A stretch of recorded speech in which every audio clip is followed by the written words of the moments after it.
When Jane Austen's novels were first published back in the early 1800s, the reading public of the day took to them with great enthusiasm. Her independent, spirited heroines fell in love with dashing, handsome, wealthy heroes of good character, and although the course of true love never ran smoothly, the outcome was always optimistic, with plenty of twists and turns in every tale. With the passage of time, Jane Austen became elevated to the lofty ranks of classic author, and for many years she was considered to be the province of students and academics. This is how things may well have remained, had it not been for a number of major film and television productions towards the end of the 20th century, when Jane Austen became a household name, as her novels, Pride and Prejudice, Sense and Sensibility, and Emma all received glamorous treatments and clever screenplays, as characters were brought to life and modern audiences captivated. Public perception of Jane Austen changed almost overnight. No longer was she reverently discussed in the hushed tones of literary circles. Viewers all over the world waited with bated breath to see if good would eventually triumph, with love and a handsome income conquering all. Storylines were surprisingly contemporary, and actors dressed in Regency splendour only added to the attraction. Ladies in low-cut necklines and gentlemen in figure-hugging breeches oozed passion, and suddenly Jane Austen, the modest daughter of an English country clergyman born in 1775, became the talking point of the day. A whole range of merchandise appeared in shops everywhere. Books were written about every aspect of Jane Austen's life, and one of the most interesting elements of her character to emerge was her great love of the English countryside. Throughout Jane Austen's novels, there are many spectacular views of English rural life, contrasted dramatically with fashionable town society, and tracing the great lady's footsteps offers an amazing picture of the rich and varied English landscape, both past and present.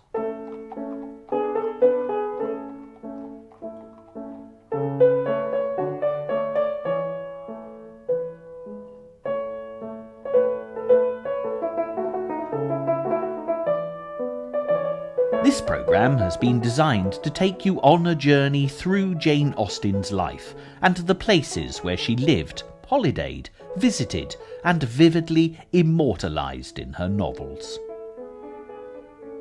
It often comes as a shock that Jane Austen only actually completed 6 novels, which are, in order of publication, Sense and Sensibility, Pride and Prejudice, Mansfield Park, Emma, Persuasion, and Northanger Abbey, and compared to other great novelists such as Charles Dickens or Thomas Hardy, her output was certainly minimal.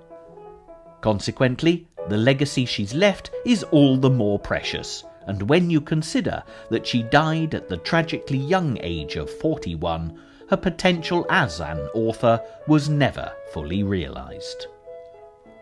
However, for any viewer who has never read a Jane Austen novel, this is something of an advantage, because there are only 6 books to investigate, and we'll only touch on the elements which are relevant to following the Jane Austen trail. It's not only the novels that give us a view of Jane Austen's England, because a fine collection of letters also exists, predominantly between Jane and her sister Cassandra, giving fascinating information about everyday life for the Austen family. The letters were written on an almost daily basis, whenever the girls were parted, documenting their movements around the countryside, visiting the houses of friends and relations. Addresses vary from London to Bath, Kent to Lyme Regis, and the letters will be the basis of many of the locations that we'll visit throughout the course of this programme.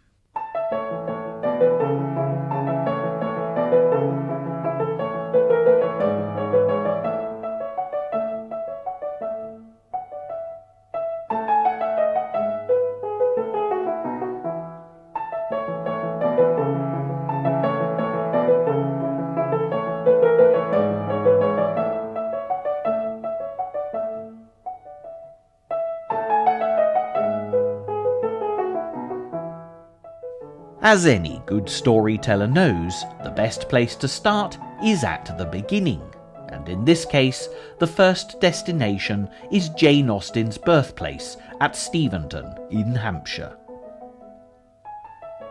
Steventon today is a tiny village, but at the time of Jane's birth, it was little more than a hamlet. The Reverend George Austen, Jane's father, was rector of Steventon and the lovely little church of St. Nicholas.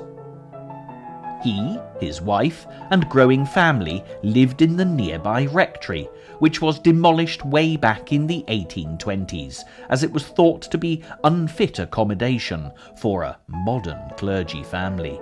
But it was a home that, by all accounts, the Austens made very comfortable and welcoming. This is a sketch of Jane's childhood home, but it takes a degree of detective work to track down the site of the rectory, and this field is it. Now rich pasture, cattle often graze here, and the only visible remnant from the Austens' time in residence is the kitchen pump, gloriously overgrown, which once supplied the family's water.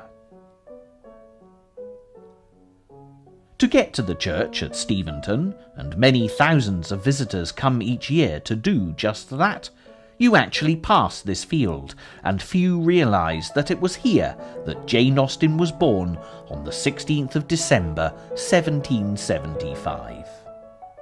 She was the seventh child, but only the second daughter, in what would eventually be a family of 8, and Jane was by no means the only sibling to achieve success. It was a busy household, and with 4 older brothers, not to mention the boys that the Reverend Austen took in as paying pupils to supplement the family's limited and inadequate income, Jane and her older sister Cassandra soon became inseparable. When Cassandra was to be sent away to school at Oxford, Jane was only 7 years old, but begged her mother to be allowed to go too. Mrs. Austen felt compelled to agree, remarking that, "If Cassandra were going to have her head cut off, Jane would insist on sharing her fate." There's little to see other than the pump, a scattering of elm trees, and a slope that Jane used to love to roll down as a child. But there's a lovely atmosphere that makes you want to linger a while in what is unquestionably some of the loveliest countryside to be found anywhere in the world. Closer inspection of the Church of St. Nicholas will definitely reveal more of the Austen connection. From the lovingly carved sign that gives details of services presided over by Jane at her writing desk, quill in hand, to the memorials inside, it's impossible to miss the homage paid to this parish's most famous daughter. There are also memorials to James, Jane's eldest brother, who's actually buried in the churchyard, who took over as rector here on his father's retirement. James also had literary ambitions, writing rather scholarly poetry, but it had none of the popular appeal of his sister's sparkling prose. He was a rather melancholy soul, who probably died a rather disappointed man. There are no such memorials to the next Austen to be born, George. He did live for a few years at the rectory, but because of a mental deficiency, he was boarded out with a local labouring family. It may have been a hereditary problem, as an uncle suffering with similar problems was also kept at the same house. This sounds callous by modern standards, but was considered normal practice at the time, and he outlived Jane by many years, surviving well into his 70s. Edward was born shortly after George, and his good fortune in life enabled Jane to move in high society, even if it was as a poor relation. Thomas Knight, a wealthy cousin of Jane's father, had helped improve the Austens' lot on a number of occasions. However, he and his wife were childless, and the Austens had more children than their meagre income could support. Consequently, when Edward was in his teens, he was adopted by the Knights as heir to their fortunes. Again, it seems callous if you apply today's values, but Edward's mother was convinced it was the right thing to do, even if his father was concerned about whether the boy would keep up his Latin. "I think, my dear, you had better oblige your cousins and let the child go." There were, of course, no snapshots for the family album in those days, but Edward's adoptive parents commissioned the silhouette you've been looking at to commemorate his arrival. Interestingly, the ladies do not interrupt their game to receive him. Nevertheless, the later portrait shows Edward grown into a fine young man, and he went on to inherit great wealth and status, proving himself to be well suited to the life of a country gentleman. Of all Jane's brothers, Henry, the next in line, was probably her favourite. Charming, self-confident, and optimistic, he was the entrepreneur of the family. When he and older brother James fell in love with the same girl, it was Henry, despite being 10 years her junior, that won her hand. With the house in London and a head for business, Henry was to prove helpful to Jane when it came to having her novels published. Unfortunately, his own ventures were not as successful as his sister's, and after facing bankruptcy, he lived out his days as a poor curate, a fate which he bore, by all accounts, with extraordinary cheerfulness. After Henry came Cassandra, the companion that would remain with Jane her whole life long. Ironically, of her 2 daughters, Mrs. Austen always considered Cassandra superior to Jane, in her own words, "in all important respects." This was no doubt due to Jane's painful shyness, which meant she preferred the protection of Cassandra's shadow to the glare of the limelight throughout her formative years. Between Cassandra and Jane came Frank, the first of the great seafaring Austens. Entering the Navy as a midshipman at the age of 14, he worked his way through the ranks until, at the remarkable age of 89, he was made Admiral of the Fleet and rewarded with a knighthood for services to king and country. Charles Austen, the baby of the family, also entered the Navy as a 14-year-old midshipman, rising to the rank of Rear Admiral. Although never quite as successful as Frank, it was nonetheless a fine achievement, but in fairness he didn't live as long as Frank, dying of cholera, serving off the coast of Burma, a mere youngster in his early 70s.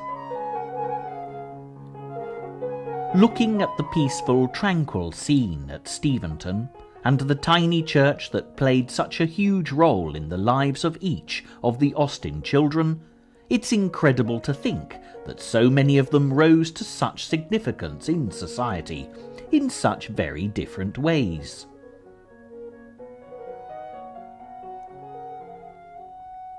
Life in the rectory was settled for many years, with Jane and Cassandra developing skills in writing and drawing respectively.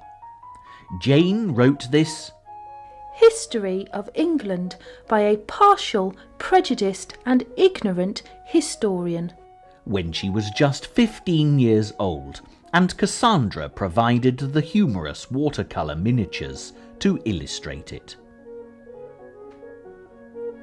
The Austen girls were certainly attractive, described as two of the prettiest girls in England, gaining hearts by the dozens.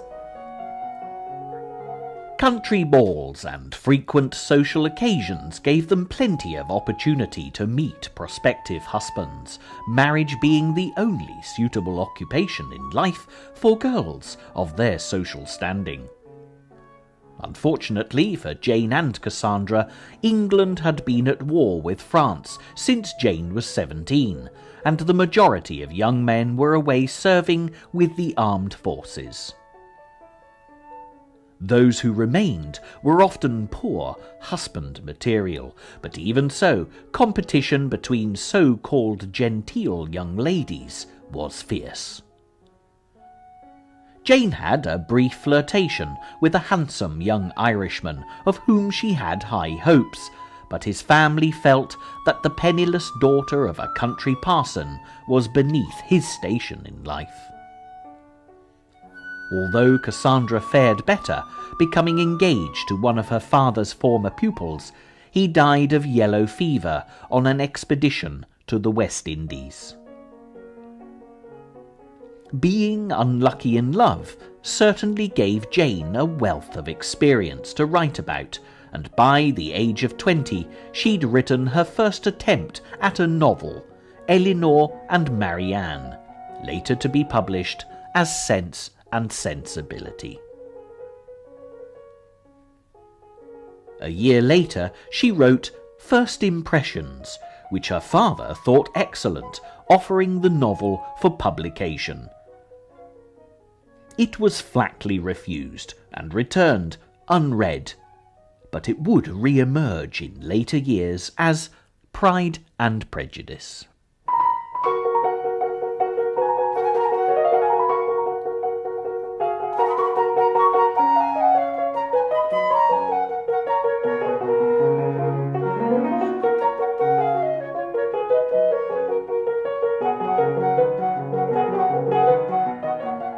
Jane's next literary attempt was inspired by a trip to Bath with sister Cassandra, and it told the story of a young country girl making her society debut in the city.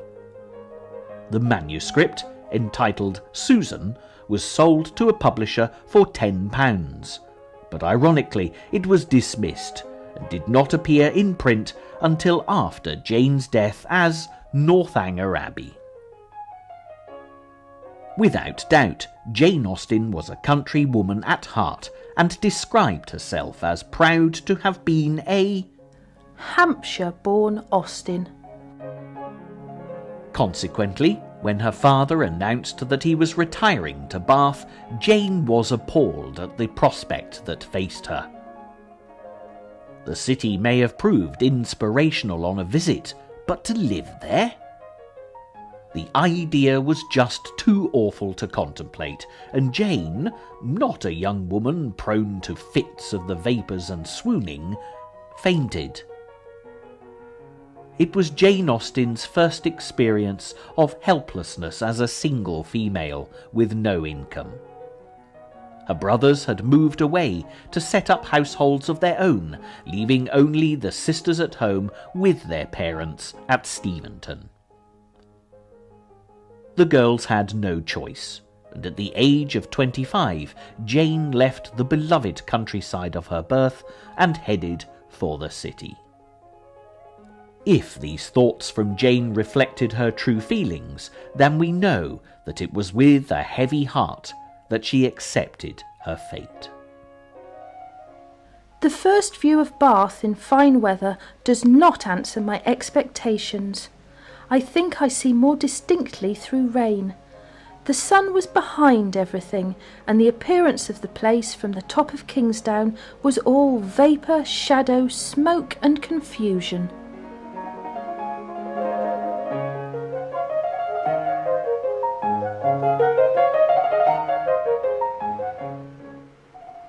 As a famous author, Jane Austen's name is frequently connected with Bath, but few realise just how much she disliked the elegant city. Apart from the fact that she loved the country, the years spent in Bath coincided with a very unsettled period in Jane Austen's life. For the first time, she experienced real financial insecurity. The Austens at Steventon had never been wealthy, but they'd lived in the rectory rent-free and grown most of their own food. To buy produce in Bath was extremely expensive, and also the house that the Austens settled for in the city was both fashionable and pleasant, but it did stretch their limited income.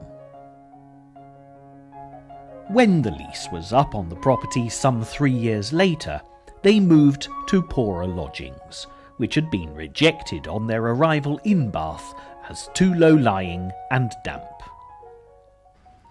It was, without a doubt, a step backwards socially, and the Austens' problems were compounded just a few months later when the Reverend George Austen died, quite suddenly leaving the Austen ladies almost penniless.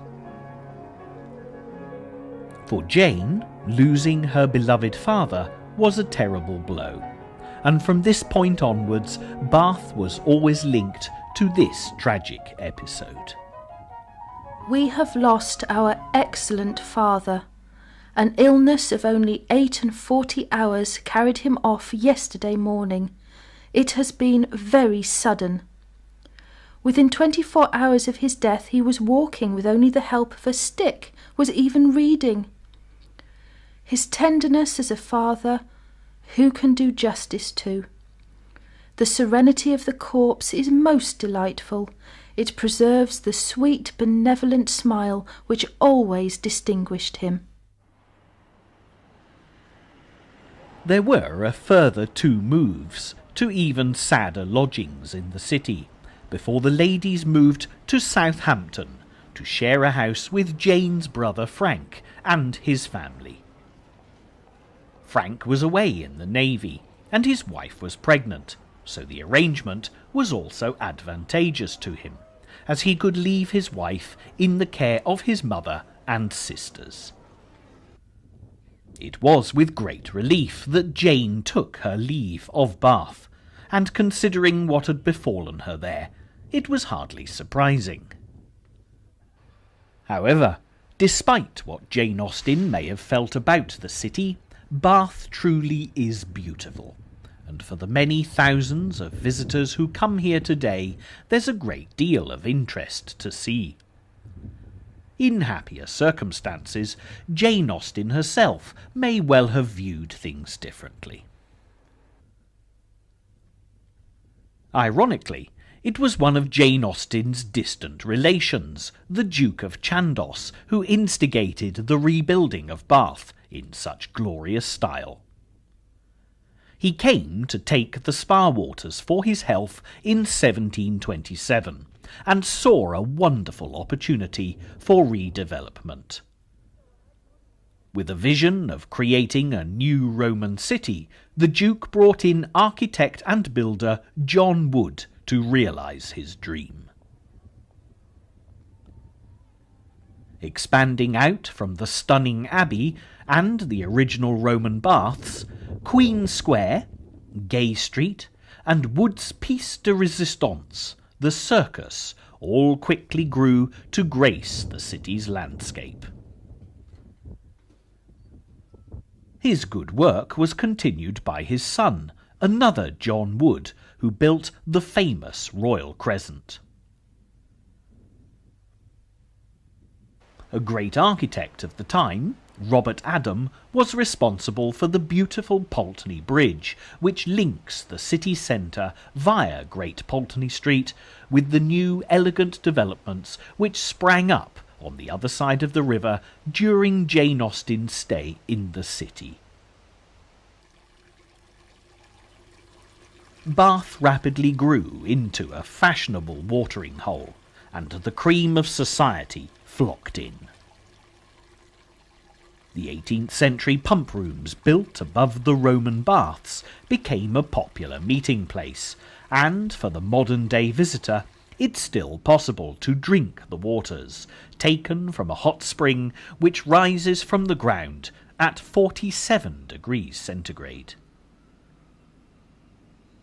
Fortunately, it tastes quite pleasant, unlike some of the other spa waters around the country, which can taste absolutely disgusting.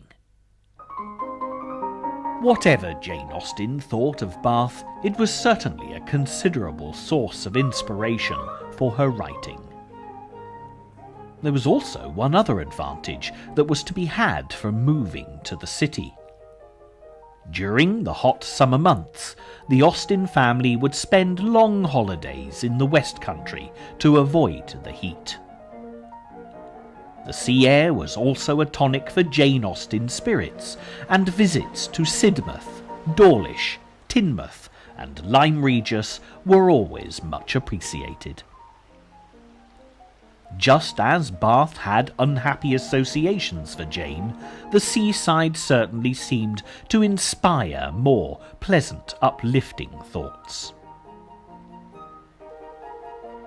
This is Lyme Regis, which Jane Austen used to contrast with the stuffiness of Bath in her novel Persuasion. The Cobb, which is still a much-visited landmark today, had a dramatic role to play in Jane's story, as one of her female characters is rather too reckless and slips whilst jumping down from the wall, falling unconscious. The beach and the lovely walks around over the hills to Charmouth are pretty much unchanged, and as a seaside resort, Lyme Regis still has a charming oldie-world atmosphere. Jane's words about Lyme Regis hold as true today as they did in Persuasion all those years ago. The remarkable situation of the town, the principal street almost hurrying into the water, the walk to the Cobb skirting around the pleasant little bay, which in the season is animated with bathing machines and company, the Cobb itself, its old wonders and new improvements, with a very beautiful line of cliffs stretching out to the east of the town, are what the stranger's eye will seek. And a very strange stranger it must be who does not see charms in the immediate environment of Lyme to make him wish to know it better. There may, however, have been a very special reason for Jane's fond memories of one particular summer spent by the sea. Looking at the few portraits that exist of Jane Austen coupled with descriptions of her as an attractive young lady with a lively personality, it seems unusual that she didn't marry. And if this next story is anything to go by, it was misfortune rather than lack of opportunity that prevented this. It was many years after Jane's death that her sister Cassandra told the tale of a romantic seaside encounter with a mystery admirer, which took place on a summer tour of the West Country while the Austens were residents of Bath. Cassandra evidently approved of the young man, describing him as worthy of Jane, and the attraction was reported as being mutual. Unfortunately, the budding attachment was cut short, as the gentleman was called away, but arrangements were made to meet up again with the sisters later on their tour. fate dealt a cruel blow, and the next information that was forthcoming was news of his death. Sad as the conclusion to this liaison may have been, the romance of the seaside remained important to Jane Austen for the rest of her life, frequently cropping up in her writing in very positive fashion.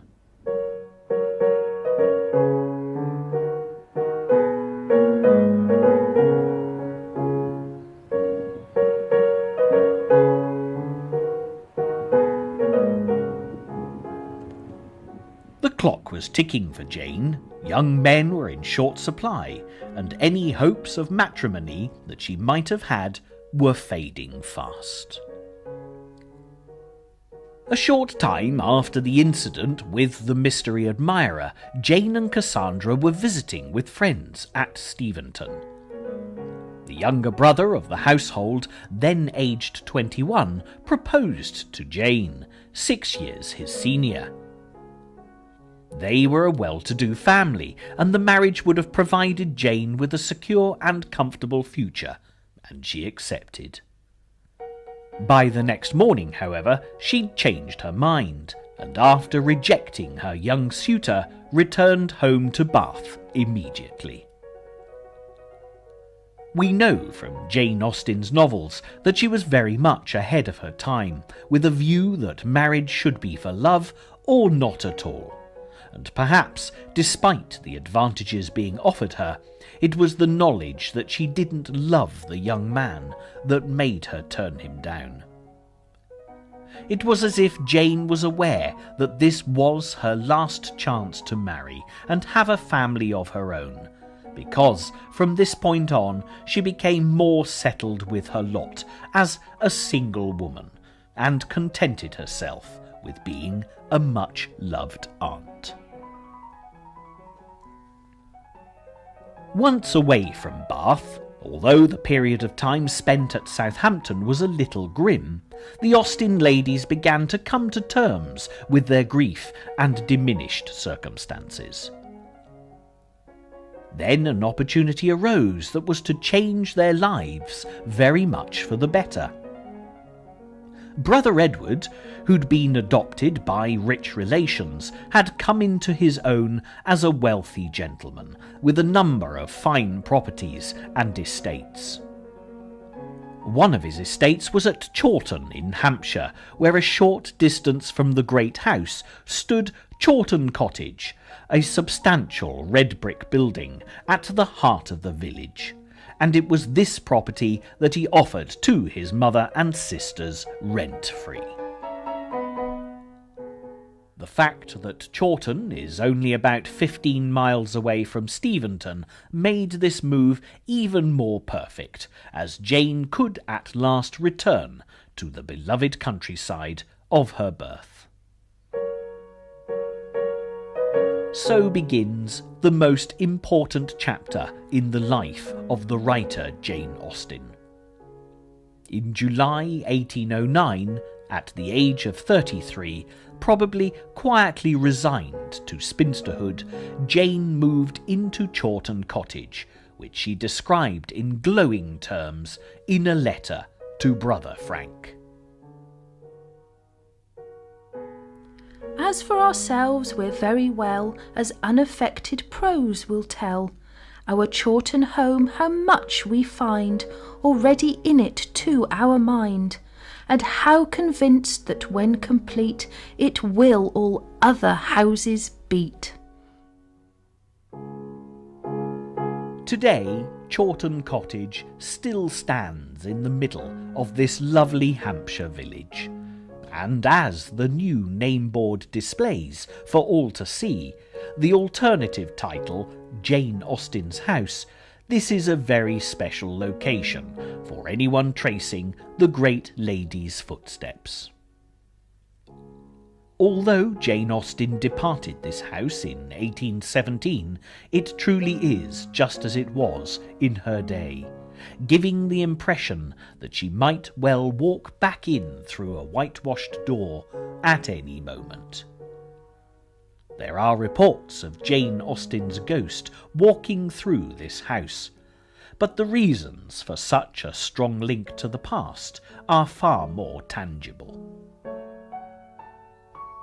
There are many personal items here that belonged to the Austen family, which have been returned to the museum. A lock of Jane's hair still glimmers with traces of auburn, and the topaz crosses given to Jane and Cassandra by their brother Charles are on display. The Hepplewhite bureau bookcase belonged to the Reverend George Austen, and along with the accompanying chairs came from the rectory at Steventon. There's a patchwork quilt sewn by Mrs. Austen, Jane and Cassandra, alongside a fine collection of Jane's own books and first editions of her novels. However, pride of place goes to the little writing table, set with writing paper and quill, where all of her great novels were completed. It's one sure sign that Jane's spirits improved when she left Bath, because she started to write again. For all her time in residence in the city, only a few letters exist from before she settled in Sydney Place, and just one from Lyme Regis in 1804. Her literary efforts were equally barren, with no further manuscripts completed. By the time Jane reached the peace and comfort of Chawton Cottage, she was ready to take up her quill again in earnest. Life was simple for the Austen ladies of Chawton Cottage, with routine and order governing their lives. Cassandra had taken on the housekeeping responsibilities, with Jane being responsible for making the breakfast of tea and toast. Jane loved to play the piano, particularly when she was alone, and would begin her day before the other residents rose at her music.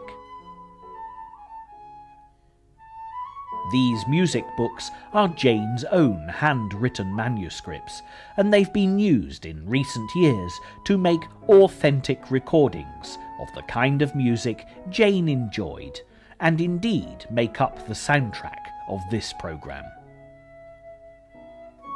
Jane was delighted with Chawton, not least because she could have a piano again, as on leaving Steventon for Bath, her piano had been sold. Yes, we will have a pianoforte, as good a one as I can get for 30 guineas, and I will practise country dances, that we may have some amusement for our nephews and nieces when we have the pleasure of their company. This 1810 Chimenti piano that can be seen today in the museum is a perfect example of the type of instrument Jane would have purchased for her 30 guineas. After music and breakfast, Jane would have been free to take up her writing. Only her immediate family and friends knew of her novel writing, as, if callers arrived, she would carefully conceal her manuscripts. This door still creaks to this day, and Jane would never allow it to be oiled, as the tell-tale squeak would warn her of imminent disturbance, allowing her vital seconds to hide her work away.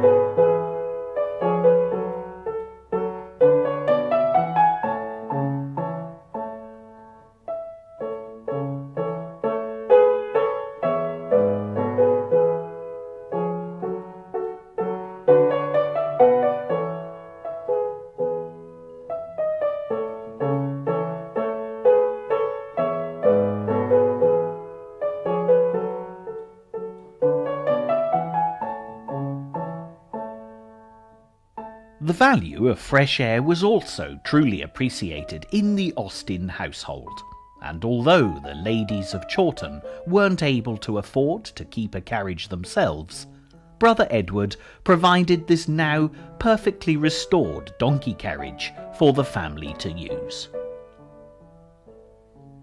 It meant that they could visit a fairly wide circle of acquaintance, and of course the great house at Chawton, when Edward and his family were in residence. The church here in Chawton is lovely, and it's the place where ruined Brother Henry served out his days as a poor country curate.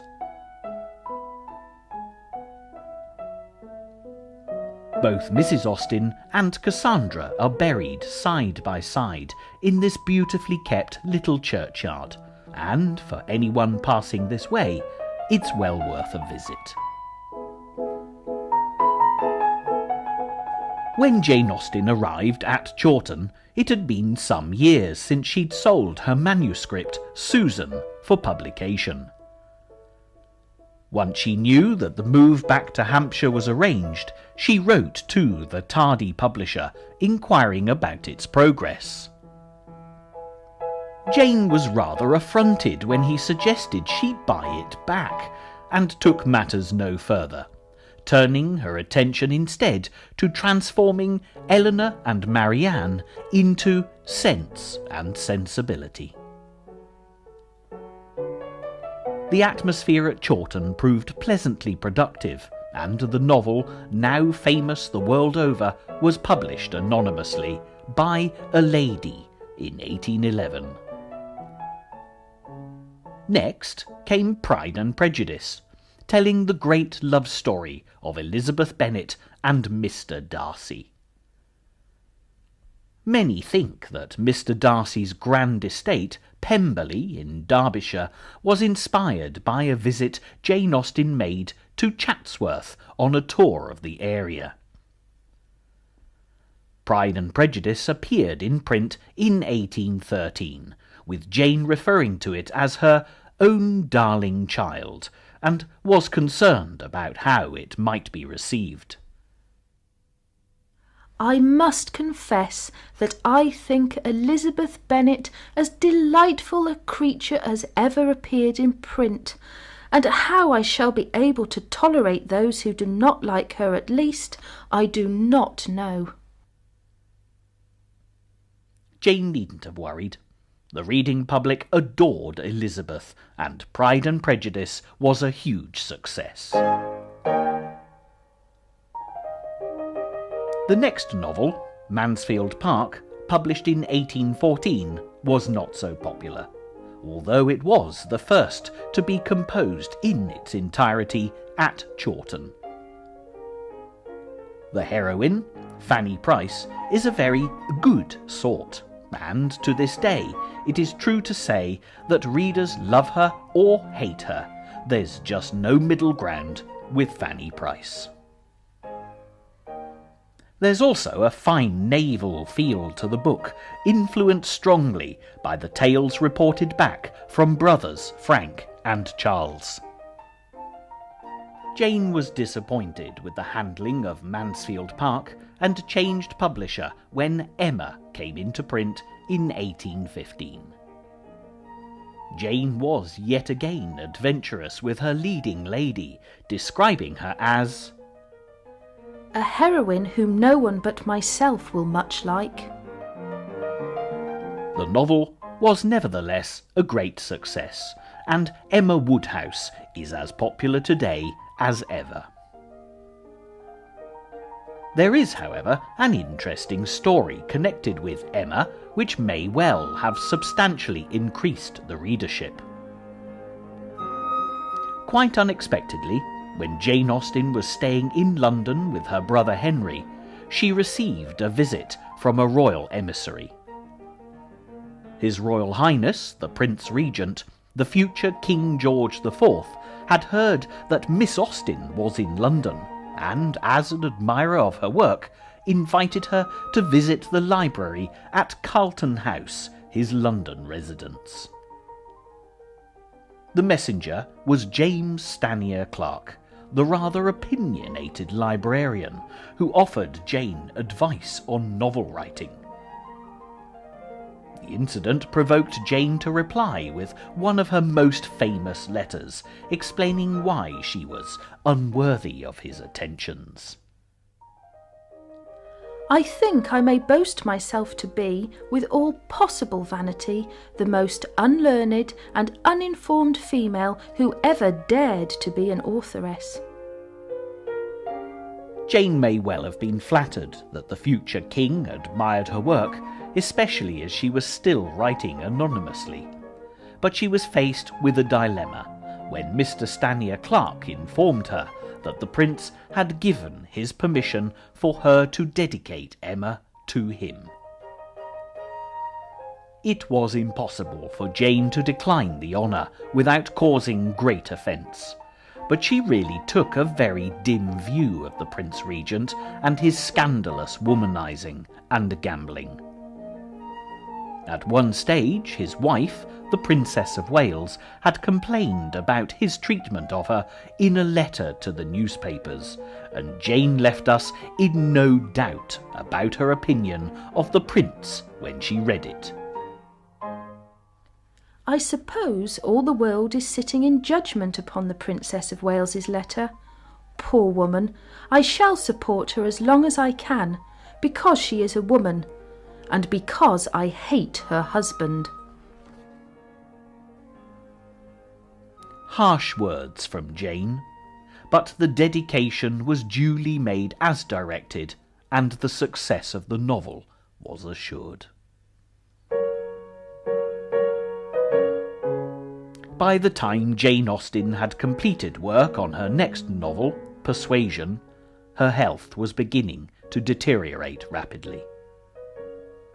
Over the ensuing months, Jane suffered terribly, often in excruciating pain, with no relief whatsoever.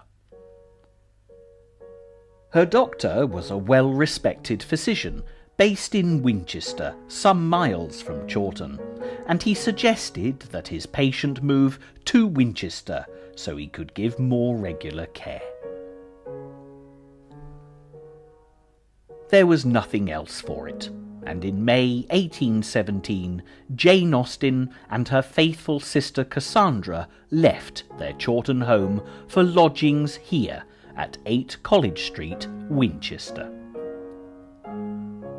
The house is situated in the shadow of the great cathedral, and despite the good doctor's best efforts, Jane became weaker by the day. As the plaque on the wall shows all too clearly, Jane's fight for life was a brief one.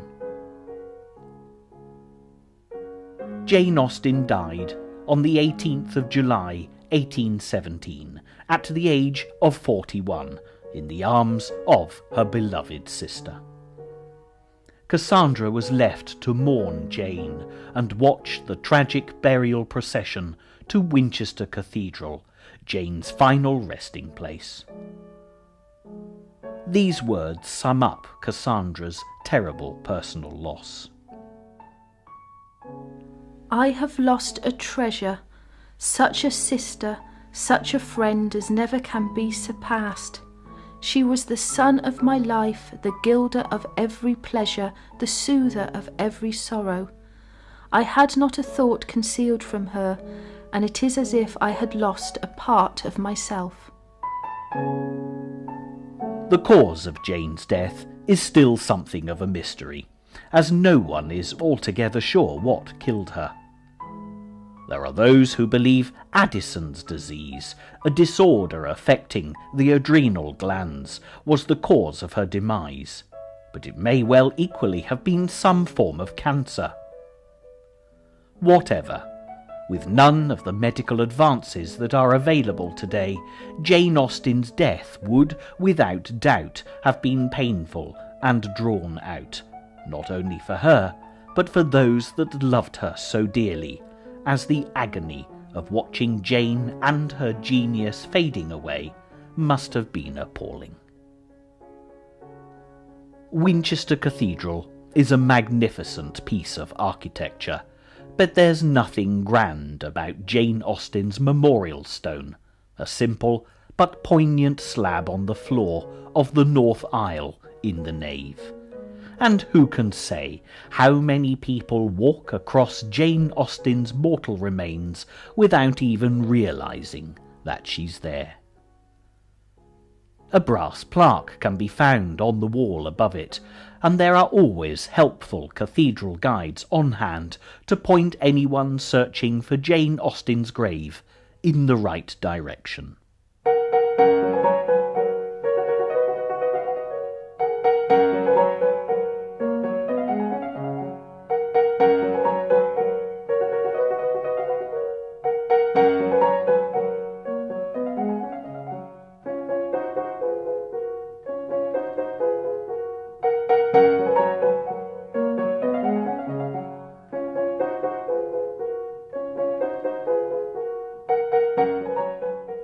Fortunately, before Jane's death, the completed manuscript of Persuasion had been placed in Henry Austen's capable hands, who'd also secured the return of the manuscript of Susan, sold all those years before for £10, never to see the light of day again.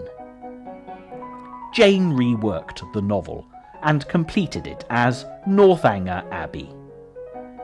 She was particularly delighted that Henry had conveniently forgotten to mention that the disregarded manuscript was an early offering from the pen of the much-acclaimed author of Pride and Prejudice, and the price agreed to buy Susan back had been nominal. It would perhaps have been a pleasant irony for Jane Austen that the disobliging publisher who'd snubbed her work had lost out on Northanger Abbey. Both Persuasion and Northanger Abbey were published together under Henry's care in December 1817, and for the very first time Jane Austen's name appeared in print as the author. The rest is, of course, history, and the days of Jane Austen being perceived as exclusively the province of dusty academics is thankfully long gone. Many new generations of readers have discovered the delights of her novels and will continue to do so for generations to come. However, this programme has highlighted an even greater story, that of Jane Austen herself, and the beautiful English countryside that she loved so well and immortalised in her writing. There are those who have criticised her own particular brand of parochialism, notably the author D.H. Lawrence, when he described Jane Austen as thoroughly unpleasant, English in the bad, mean, snobbish sense of the word. But really, you only have to see with your own eyes the landscape of her imagination to find fault with this statement. The England Jane Austen portrays is the England that she knew, and love what she did or hate it, the novels have been left as a fascinating snapshot of a particular moment in time. Fortunately, many of the places that inspired Jane Austen have also been left untouched, and for the modern-day traveller seeking to follow in her footsteps, the rewards will hopefully, during the course of this programme, have spoken for themselves.